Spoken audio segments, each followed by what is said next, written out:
Papuri sa kaitaasan, siya'y papurihan, Diyos ng lahat. Papuri sa kaitaasan, siya'y papurihan, ngayon at magpakailanman. Umawit ang daigdigan, lahat ng naroon. Umawit ang sangkatauhan, purihin ang Panginoon. Papuri sa kaitaasan, siya'y papurihan, Diyos ng lahat. Papuri sa kaitaasan, siya'y papurihan, ngayon at magpakailanman. Sa ngalan ng Ama at ng Anak at ng Espiritu Santo, Amen. ang pagpapala ng ating Panginoong Hesukristo, ang pag-ibig ng Diyos Ama, at ang pakikipagkaisa ng Espiritu Santo naway sumainyong lahat.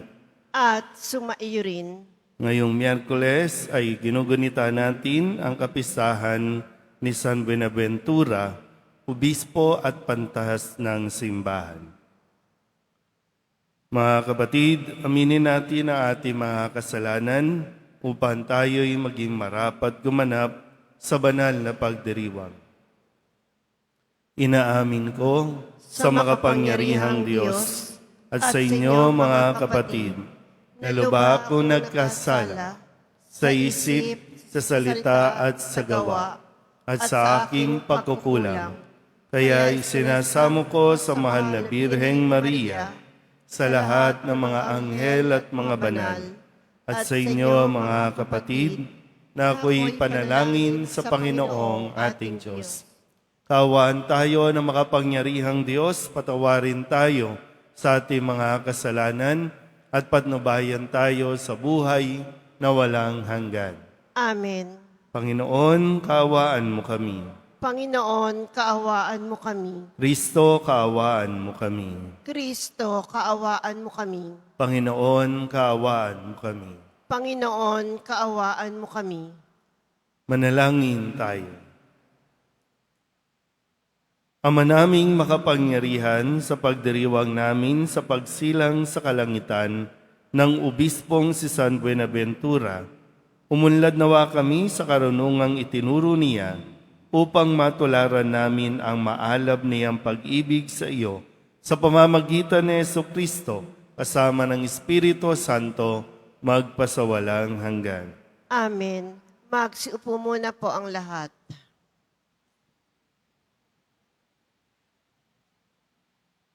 Pagbasa mula sa aklat ni Propeta Isaías. Ito ang sinasabi ng Panginoon. Ikaw, Assyrias, ang gagamitin kong pamalo at malupit na kasangkapan ng aking galit. Susuguin ko siya laban sa isang bayang tampalasan, sa bayang kinapupuutan ko, upang ito'y wasakin at magsamsam ng lahat ng yaman, at yurakang parang putik sa lansangan. Ngunit wala ito sa kanyang isipan. Hindi ito ang kanyang hangad. Ang layunin niya'y manira at magpasuko ng maraming bansa. Sapagkat ganito ang sabi niya, nagawa ko iyan, pagkat ako'y malakas, marunong at matalino. Inalis ko ang hangganan ng mga bansa at sinamsam ko ang kanilang mga kayamanan at ibinagsak sa lupa ang mga nakaluklok sa trono. Kinamkam ko ang kayamanan ng mga bansa na parang kumukuha ng pugad ng ibon. Dinampot ko ang buong daigdig na parang dumadampot ng itlog sa iniwan ng inahin. Walang pakpak na pumagaspas ni huning narinig. Makapagmamalaki ba ang palakol sa may-ari nito? Makapagmamataas ba ang lagari sa gumagamit niyon? Ang baston pa ba ang magwawasiwas sa may hawak nito? Kaya nga, ang magigiting niyang mandirigma ay pakakasakitin ng Panginoon at sa ilalim ng kanilang maringal na kasuutan, mag-aapoy sa init ang kanilang katawan, parang sigang malagablab. Ang salita ng Diyos. Salamat sa Diyos. Ang puoy di tatalikod sa kanyang hirang na lingkod. Ang pooy di tatalikod sa kanyang hirang na lingkod. Yaong mga hinirang mo ay kanilang nililipol. Inaapi nila yaong tinubos mo, Panginoon. Ang mga ulila, balot mamamayan ng ibang bansa, pinapatay nila ito at kanilang pinupuksa. Ang pooy di tatalikod sa kanyang hirang na lingkod. Madalas na sinasabi, hindi kami pansin ng Diyos. Hindi kami nakikita ni pansin ng Diyos ni Jacob. Unawain ninyo, bayan, kayong pahat ang isipan.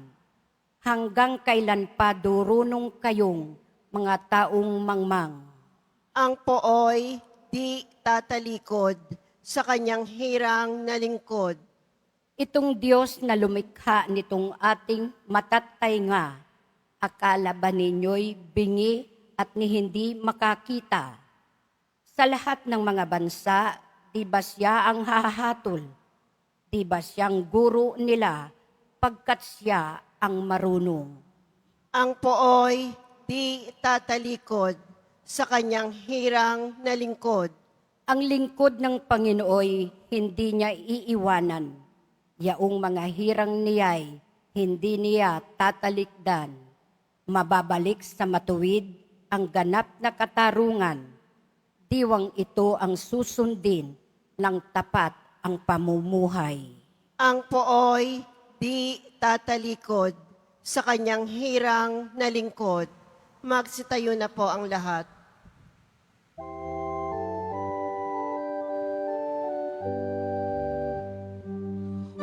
Hallelujah, hallelujah, hallelujah, hallelujah. Papuri sa Diyos Ama, pagkat ipinahayag niya, hari siya ng mga aba. Hallelujah, hallelujah, hallelujah, hallelujah. Sumainyo ang Panginoon. At sumaiyo rin. Ang mabuting balita ng Panginoon ayon kay San Mateo. Papuri sa iyo, Panginoon. Noong panahong iyon, sinabi ni Jesus, "Pinasasalamatan kita, Ama, Panginoon ng langit at lupa, sapagkat inilihim mo ang mga bagay na ito sa marurunong at matatalino at inihayag sa mga may kaloobang tulad ng sa bata. Oo, Ama, sapagkat gayon ang ikinalulugod mo. Ibinigay sa akin ng aking Ama ang lahat ng bagay. Walang nakakakilala sa anak, kundi ang Ama. At walang nakakakilala sa Ama, kundi ang anak, at yaong marapating pagpahayagan ng anak." Ang mabuting balita ng Panginoon. Pinupuri ka namin, Panginoong Heso Kristo. Magsiupo muna po ang lahat. Isang magandang tanghali po sa inyong lahat. Sa tulong nawa ni San Buenaventura, isa sa mga obispo at tinuturing na pantas ng ating simbahan, at tinawang mabuksan ang ating mga kaisipan sa mga aral na itinuturo sa atin ng ating Poong Nazareno.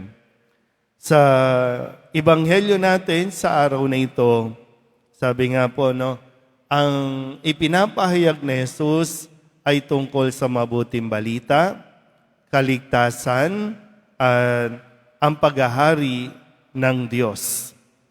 Sa mga ibang pahayag, ang madalas nating naririnig na kumokontra o kumakalaban sa Kanya at lalo tigit ang ayaw siyang kilalanin ay yung mga Pariseo, mga Eskriba, mga saserdote.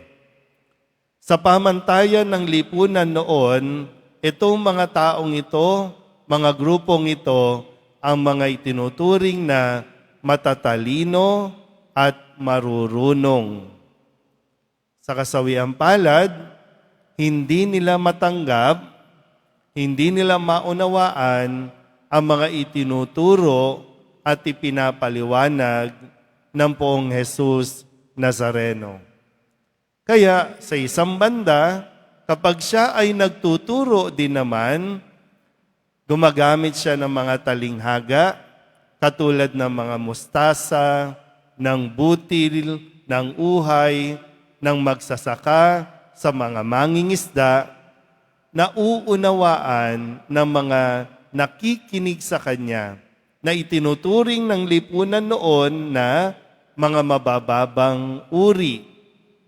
Kasi nga, hindi sila nakakapag-aral, hindi sila marunong magbasa, nakikinig lang sila. Pero nauunawaan nila ang ipinapahayag ng Poong Jesus Nazareno. Kaya isang bagay na ipinagpapasalamat na Jesus sa Ebanghelyo, sabi niya na inililihim ng Diyos, ibig sabihin hindi nauunawaan o nakikita ng mga ang tingin sa sarili matalino at marunong. Samantalang sa mga taong nananatiling mayroong pusong katulad ng isang bata, nauunawaan nila ang mga salita ng Poong Nazareno. Okay po ba? Naintindihan po ba? So, ibig sabihin kayo yung mga batang may kaloobang tulad ng sa bata. Kasi sa karanasan naman din natin, di ba? Mahirap turuan ang taong ang tingin sa sarili, alam niya na ang lahat ng bagay. Tingnan nyo nga yung katabi ninyo kung matalino ba yan o may kaloobang tulad ng sa bata. Kasi kapag matalino ang tingin mo sa sarili mo, angat ka sa iba, di ba? Ang hirap mong paliwanagan. At kahit anong explanation, hindi mo maiintindihan o sadyang pinipili mong wag intindihin. Minsan nga, kung sino pa yung nakapag-aral, yun ang hirap umintindi. Samantalang yung mga simple at ordinaryong tao, simpleng bagay lang, napakadaling sumunod.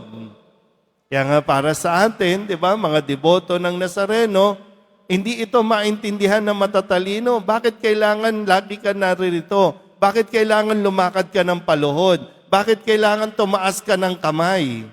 Ang hirap ipaliwanag niyan. Pero dahil sa mga deboto na katulad ng isang bata na mayroong kababaang loob, alam mo ang dahilan bakit tinataas mo ang kamay. Kapag humingi tayo ng pagbabasbas, alam mo ang dahilan at alam mo yung dulot nito kapag lumalakad ka, umahawak ka sa Poong Nazareno. Pero kapag ang isang tao believe na believe sa sarili, ipinagmamalaki ang kanyang kaalaman, ang kanyang katalinuhan, dun siya hirap papasukin ang Diyos. Kaya sa lipunan natin ngayon, sa nangyayari sa mga hearing natin, di ba ang daming bida-bida? sa self-proclaim na mga matatalino, kesyo nag-aral sila sa ganitong paaralan, sa ganitong universidad. Pero yung mismong, hindi maintindihan kung anong salita, anong kahulugan, mayroon bang kontrata, may kinausap ba? Ano ba ibig sabihin ng grave threat?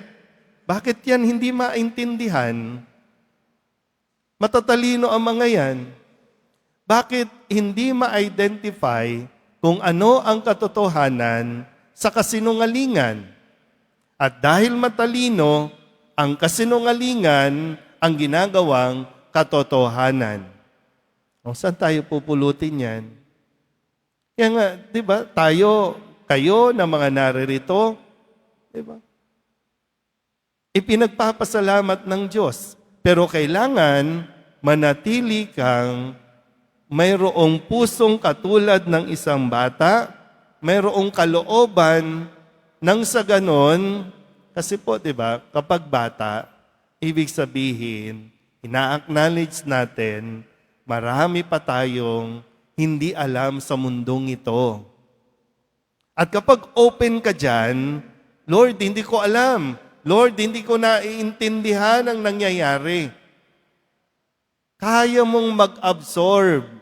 Kaya mo pang tumanggap ng aral at turo mula sa poong Nazareno.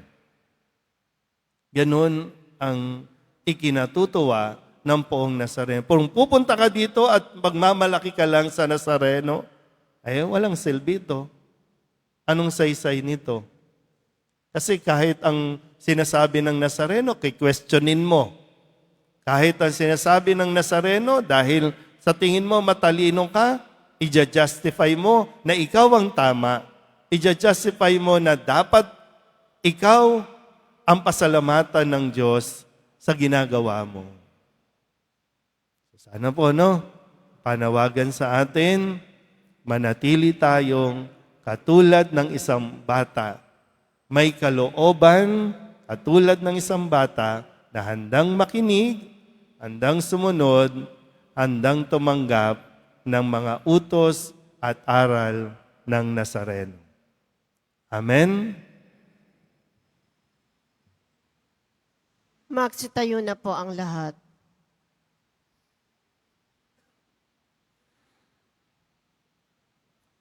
Minamahal kong mga kapatid, ibinunyag ng Ama ang misteryo ng kaharian sa mga maliliit. Manalangin tayo sa Diyos na nagpapahayag ng Kanyang pag-ibig sa mga maliliit at mabababang loob. Dalhin natin sa ating Amang nasa langit ang lahat ng ating pangangailangan na may buong pananalig sa Kanyang mapagmahal na kalinga. Ang ating itutugon, Amang nasa langit, basbasan mo ang iyong mga anak. Amang nasa langit, basbasan mo ang iyong mga anak. Ang simbahan naway bigyan ng higit na pansin ng mga dukha.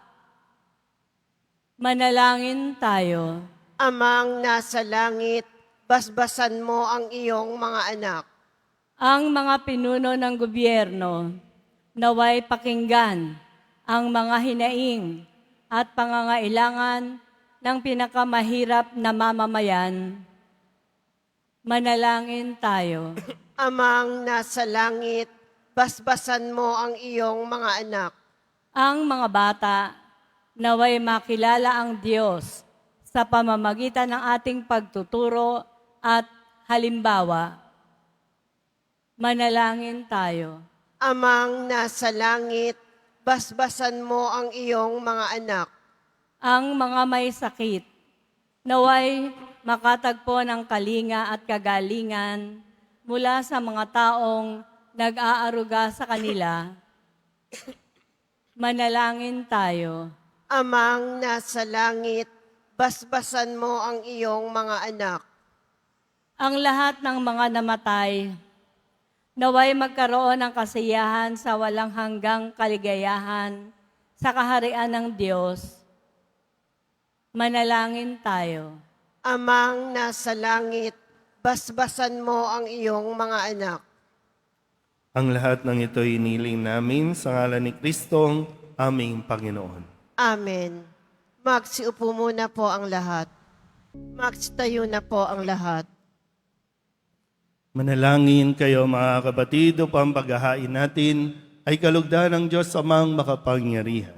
Tanggapin nawa ng Panginoon itong paghahain sa iyong mga kamay, sa kapurihan niya at karangalan, sa ating kapakinabangan at sa buong sambayanan niyang banal. Ama naming lumikha, tanggapin mo ang mga alay na ito na inihahain naming gumugunita kay San Buenaventura upang ang mga ito ay magdulot sa amin ng pakikinabang sa iyong tulong na maaasahan sa pamamagitan ni Hesu Kristo kasama ng Espiritu Santo magpasawalang hanggan. Amen. Sumainyo ang Panginoon. At sumaiyo rin. Itaas sa Diyos ang inyong puso at diwa. Itinaas na namin sa Panginoon. Pasalamatan natin ang Panginoong ating Diyos. Marapat na siya ay pasalamatan. Ama naming makapangyarihan, tunay ngang marapat na ikaw ay aming pasalamatan sa pamamagitan ni Hesu Kristo na aming Panginoon. Ngayong si San Buenaventura ay pinararangalan sa pamumuhay niyang totoong uliran at pagiging maaasahan sa panunungkulan. Kaya't si Hesu Kristo na maaasahan sa katapatan ay inihayag sa pangangasiwa sa sambayanan. Ang malasakit ng mga ulirang tagapangasiwa noon ay napapatuloy magpahanggang ngayon sa mga panalangin kanilang iniuukol kaysa ng sambayanan mong dito'y nagtitipon. Kaya kaysa ng mga anghel na nagsisiawit ng papuri sa iyo nang walang humpay sa kalangitan, kami nagbubunyi sa iyong kadakilaan. Santo, Santo, Santo, Panginoong Diyos ng mga hukbo, napupuno ang langit at lupa ng kadakilaan mo, o sana sa kaitaasan, pinagpala ang naparirito sa ngalan ng Panginoon, o sana sa kaitaasan, magsilod po ang lahat. Ama naming banal, ikaw ang bukal ng tanang kabanalan. Kaya't sa pamamagitan ng iyong Espiritu, gawin mong banal ang kaloob na ito upang para sa aming maging katawan at dugo ng aming Panginoong Hesu Kristo. Bago niya pinagtiis ang kusang loob na maging handog, hinawakan niya ang tinapay, pinasalamatan kaniya, pinaghati-hati niya iyon, iniabot sa kanyang mga alagad at sinabi, tanggapin ninyong lahat ito at kanin. Ito ang aking katawan na ihahandog para sa inyo.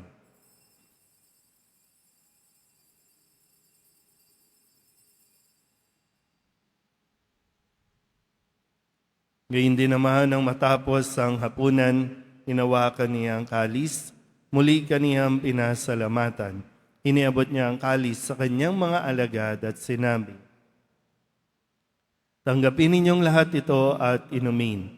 Ito ang kalis ng aking dugo, ng bago at walang hanggan tipan.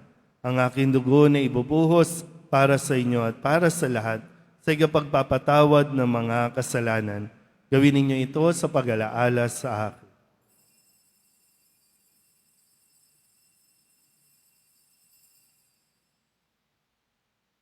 Magsitayo na po ang lahat. Ipagbunyi natin ang misteryo ng pananampalataya. Si Kristo'y namatay, si Kristo'y nabuhay, si Kristo'y babalik sa wakas ng panahon. Ama, ginagawa namin ngayon ang pag-alaala sa pagkamatay at muling pagkabuhay ng iyong anak, kaya tiniaalay namin sa iyo ang tinapay na nagbibigay buhay at ang kalis na nagkakaloob ng kaligtasan. Kami nagpapasalamat dahil kami iyong minarapat na tumayo sa harap mo para maglingkod sa iyo. Isinasamo namin kaming magsasalo-salo sa katawan at dugo ni Kristo ay mabuklod sa pagkakaisa sa pamamagitan ng Espiritu Santo. Ama, lingapin mo ang iyong simbahang laganap sa buong daigdig. Puspusin mo kami sa pag-ibig kaysa ni Leon na aming Papa at ni Jose na aming Obispo at ng Tanang Kaparian. Alalahanin mo rin ang mga kapatid naming nahimlay na may pag-asang sila'y muling mabubuhay, gayon din ang lahat ng mga pumanaw. Kawaan mo sila at patuloyin sa iyong kaliwanagan. Kawaan mo at pagindapating kaming lahat na makasalo sa iyong buhay na walang wakas. Kaysa ng mahal na Birhen Maria na ina ng Diyos, ng kabiyak ng puso niyang si San Jose, kaysa ng mga apostol at ng lahat ng mga banal na namuhay dito sa daigdig ng kalugod-lugod sa iyo, may pagdiwang nawa namin ang papupuri sa ikararangal mo sa pamamagitan ng iyong anak na aming Panginoong Heso Kristo. Sa pamamagitan ni Kristo, kasama niya at sa Kanya, ang lahat ng parangal at papuri ay sa iyo, Diyos amang makapangyarihan, kasama ng Espiritu Santo, magpasawalang hanggan. Amen. Sa tagubilin ng manakagagaling na utos at turo ni Jesus sa Panginoon natin at Diyos, ipahayag natin ang lakas loob. Ama namin, sumasalangit ka, sambahin ang ngalan mo, mapasa amin ang kaharian mo, sundin ang loob mo dito sa lupa para nang sa langit. Bigyan mo kami ngayon ng aming kakanin sa araw-araw at patawarin mo kami sa aming mga sala para nang pagpapatawad namin sa nagkakasala sa amin. At huwag mo kaming ipahintulot sa tukso at iadya mo kami sa lahat ng masama. Hinihiling namin kami iadya sa lahat ng masama, pagkalooban ng kapayapaan araw-araw, iligtas sa kasalanan at ilayo sa lahat ng kapahamakan, samantalang aming pinananabikan ang dakilang araw ng pagpapahayag ng tagapagligtas naming sa Heso Kristo. Sapagkat iyo ang kaharian at ang kapangyarihan at ang kapurihan magpakailanman. Amen. Panginoong Heso Kristo, sinabi mo sa iyong mga apostol, kapayapaan ang iniiwan ko sa inyo, ang aking kapayapaan ang binibigay ko sa inyo. Tunghayan mo ang aming pananampalataya at huwag ang aming mga pagkakasala. Pagkalooban mo kami ng kapayapaan at pagkakaisa ayon sa iyong kalooban, kasama ng Espiritu Santo, magpasawalang hanggan. Amen. Ang kapayapaan ng Panginoon ay laging sumainyo. At sumaiyo rin. Mabigayan tayo ng kapayapaan sa isa't isa.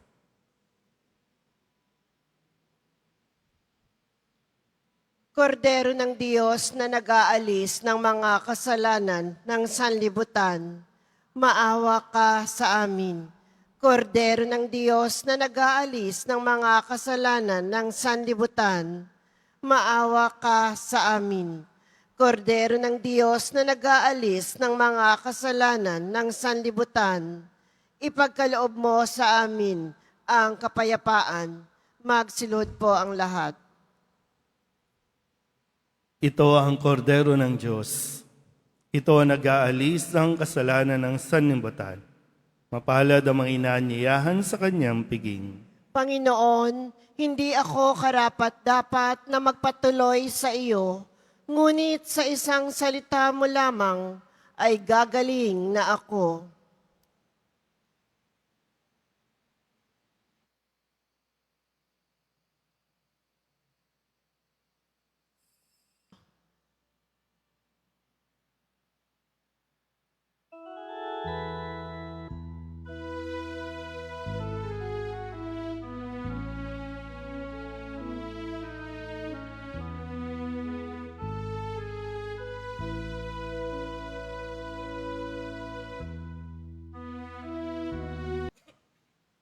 Magsitayo na po ang lahat. Manalangin tayo. Ama naming mapagmahal, kaming sa katawan at dugo ni Kristo nagsipakinabang ay dumadalangin magkamit ng tiyak na kaligtasan na aming ginaganap ng buong katapatan sa pamamagitan ni Yesu Kristo kasama ng Espiritu Santo magpasawalang hanggan. Amen. Sumainyo ang Panginoon. At sumaiyo rin. Panalangin ng pagbabasbas. Mahal na pong Jesus Nazareno, inihayag mo sa pamamagitan ng krus ang walang maliw na pag-ibig ng Diyos sa sangkatauhan. Pakinggan mo ang kahilingan, lalo na para sa mga nangangailangan ng iyong tulong at tawa. at basbasan mo rin ang kanilang mga daladalang mga imahin at mga dasalan. Sa pamamagitan ng bendisyon na ito, naway lalo kaming maging mapaglingkod, masunurin at tapat sa iyo, na aming maluwalhating Panginoon, magpasawalang hanggan. Amen. At pagpalain kayo ng makapangyarihang Diyos, Ama at Anak, Espiritu Santo. Amen. Tapos sa banal na misa, humayo tayo sa kapayapaan ng Poong Jesus Nazareno. Salamat sa Diyos. Magandang tanghali po.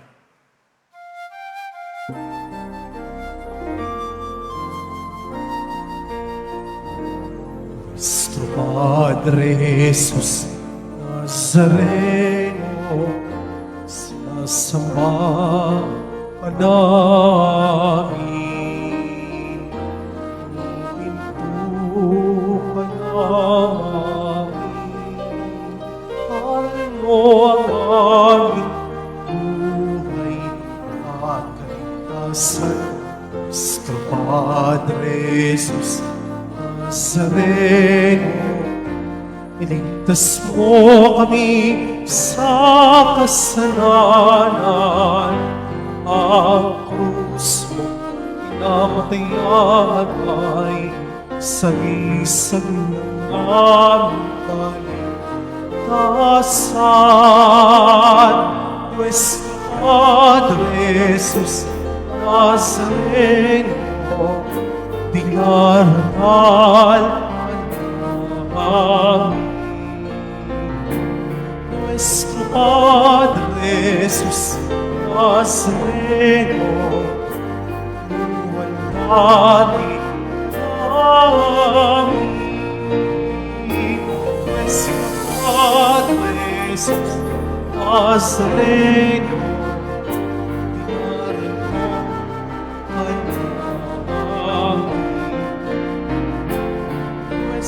Padre Jesus Nazareno, Padre